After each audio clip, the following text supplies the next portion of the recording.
attacked Iran with small objects. But what is even more humiliating is that they were terrified of Iran's retaliation, and so they in advance told Iran where they will be attacking and where they will not be attacking. Believe it or not, can you imagine telling your enemy, hey, we're going to come to your country, we will attack this and this and this, and then we will leave. Please do not do anything. Do not take any retaliatory action.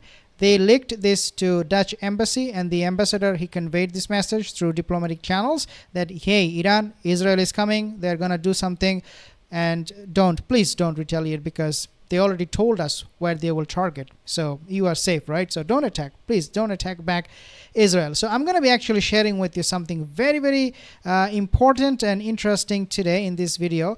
Let's start with this particular development that we hear. Breaking news: complete Israeli failure on attack on Iran. There was no missile hit on IRGC military centers. So IRGC, that's what Netanyahu and Israeli minister, they have always talked about, that IRGC, but this was not targeted, the military center. So far, there has been no missile or strike on IRGC military centers in the west and southwest of Tehran. The sounds heard were related to the involvement of the Army's air defense in 3 places around Tehran with the Israeli military action. Of course, we expect all the time that the Zionists, they will lie, and they lied this time. Do you know what they say? Do you know? Okay, so Israeli forces, ITF, Israeli terrorist forces, they mentioned that 100 fighter jets and equivalent of that took part in this attack. These are most likely toy drones that Israel sent. Yeah, toy drones. Because again, they're so terrified how Iran will react. So even before they attacked them, they said, please, please, please do not do anything in retaliation. Small flying objects. Israel officials announced that their military launched strikes on 20 sites across Iran, carried out in 3 separate waves. However, there is always a however when you read this kind of a statement from ITF. However, according to Tasnim news agency from Iran, informed sources in Iran disputed this figure. So no, not 20 sites, maybe 1 or 2, suggesting that the actual number of targets was significantly lower. Israeli military spokesperson Daniel Hagari claimed that these strikes focused on dismantling Iran's surface-to-air, surface-to-surface missile systems, as well as degrading its air defense capabilities. ABC News cited an Israeli source who specified that the attacks targeted locations storing missiles, drones, and weapons production facilities. So not only the guy, Daniel Hagari, is lying, but also the mouthpiece for the Zionist regime, the Western mouthpiece, ABC, they are lying. All of them are lying together, because as we can see from those footages, that Iran is totally unaffected. Now, I will be actually sharing with you this video, because I think you need to hear from this lady who is in Tehran what she is saying. To talk to tell us more about the impact of the Israeli attacks. خیلی متشکرم از اینکه ما صحبت می‌کنیم. شما دیشب Last night, did you hear any sound last night? We see that people are having their normal life. As a youngster, what's your idea about incidents last night?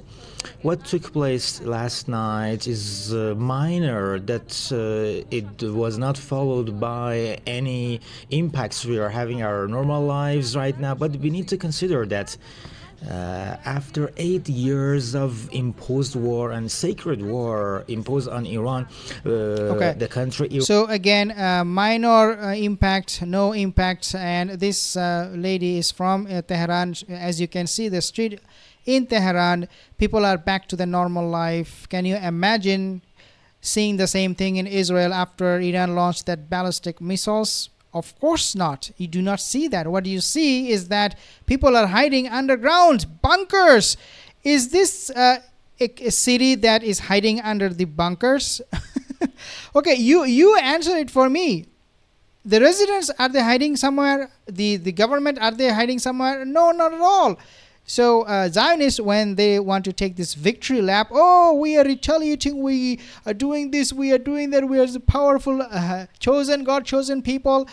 These are so fake, and these are pure propaganda. So again, you heard it from an Iranian in Tehran testifying to what we believe, and that is that the attack was all fake, guys, all fake. Additionally, Israeli authorities claim that more than 100, can you imagine, can you see the lie here?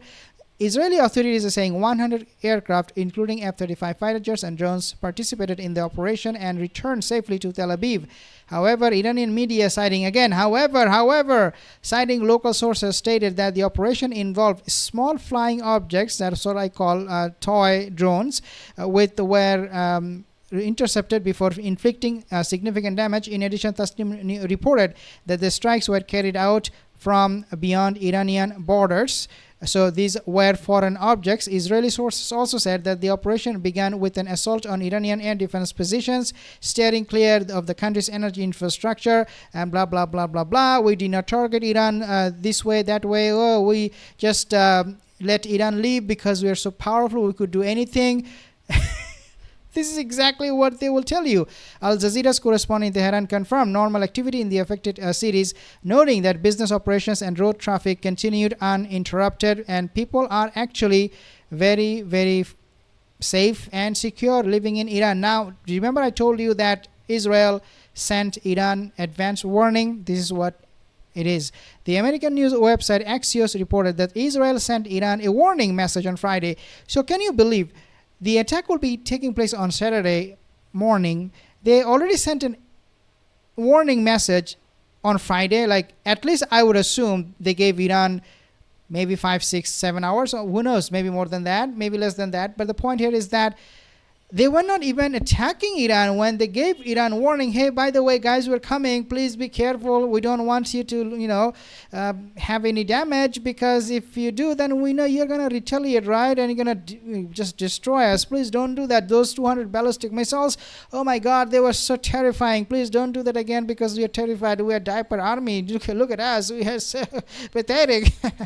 The American Axios website, so this is what they have reported. This message reportedly conveyed through multiple diplomatic channels, including Dutch Foreign Minister Casper Veldkamp, urged restraint and heightened the need to prevent further escalation. Minister had posted a statement on X following his conversation with Iranian foreign minister. So he went to Iranian foreign minister and he told them, guys, please, this is what is going to happening. So please do not attack back.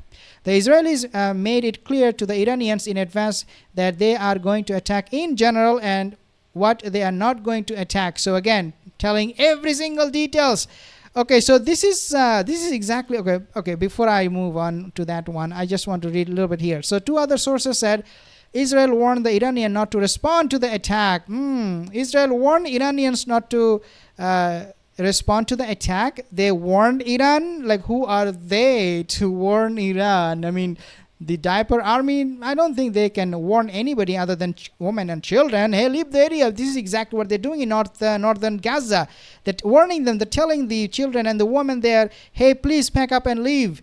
Not please, they're not so nice. These are maniacs and monsters. Obviously, they don't know how to be courteous. They are telling the women and children, hey, if you don't leave this place, I'm going to blow you up. That's simple as that. This is what warning to them is. But when it comes to Iran, do you think they will use the same rhetoric? Of course not. So they were saying, please leave. Two other sources said Israel warned the Iranian not to respond to the attack and stressed that if Iran does retaliate, Israel would conduct another more significant attack, especially if Israeli civilians killed or injured. Wow, really? Come on, let it happen. So we know, this guy, that this is a complete failure campaign that Israel has conducted last night. Now, Iranian officials have not yet responded to these claims, but they said that if we want to respond, then it will be up to us. So in other words, anything can happen in the coming hours, coming days, coming weeks. Iran can decide at one point, hey, you know what, we're going to retaliate. So let's send them some more ballistic missiles and, make them go run for their life. And we all know what Gallant said, Yoav Gallant, guys. He said that the world will see Israel, the Israeli army's might after the airstrike. He said that on Thursday, I think, Thursday or Friday or yesterday. But this is what he said, that Iran and the world will see our might. So what they do, next thing, they send those small objects. Not only that, but they send them at night so that people will not see them. When Iran attacked, the whole world saw them. The sky lit up. There were no fireworks. There was no fireworks in Israel when Iran attacked. They were real ballistic missiles we could see with our own eyes. So any propaganda, Western propaganda, discredit Iran's attack on Israel and try to credit Israel for its retaliation against Iran. Please ask yourself, what did you see with your own eyes? This diaper army is pathetic, and with all of this rhetoric, not just from Gallant, but also from Netanyahu, he said, take a look, long arm of Israel can reach anywhere in Iran. Netanyahu warns Iran that Israel can strike anywhere. Netanyahu warns that Iran can strike anywhere. Coming another newspaper. Netanyahu warns Iran that Israel can strike anywhere. They can reach anywhere. They cannot even reach Tehran. I mean, these F-35s, fighter jets, they cannot reach Tehran. They need to refuel. They cannot make it in one shot, go to Tehran and come back. This is what they're claiming. Daniel Hagari, they came back safe to Tel Aviv. No, I would not buy this until I see more evidences that any of those fighter jets or any jets for that matter took part in this attack. Because it is impossible.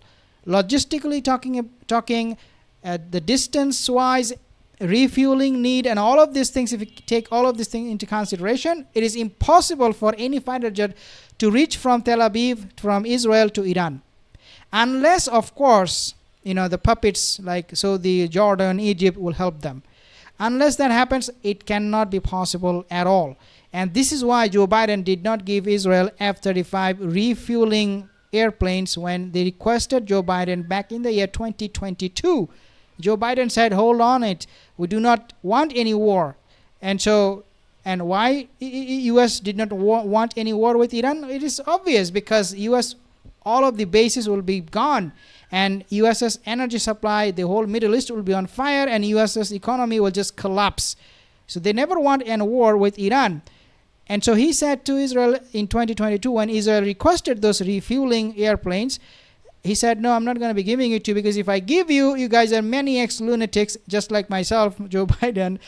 So I don't know. I mean, if I give it to you, you're going to use it against Iran, and I don't want that. And this is, at the end of the day, is a big humiliation for the state of Israel, for the Zionist state, after what they have done to Iran, which is literally nothing.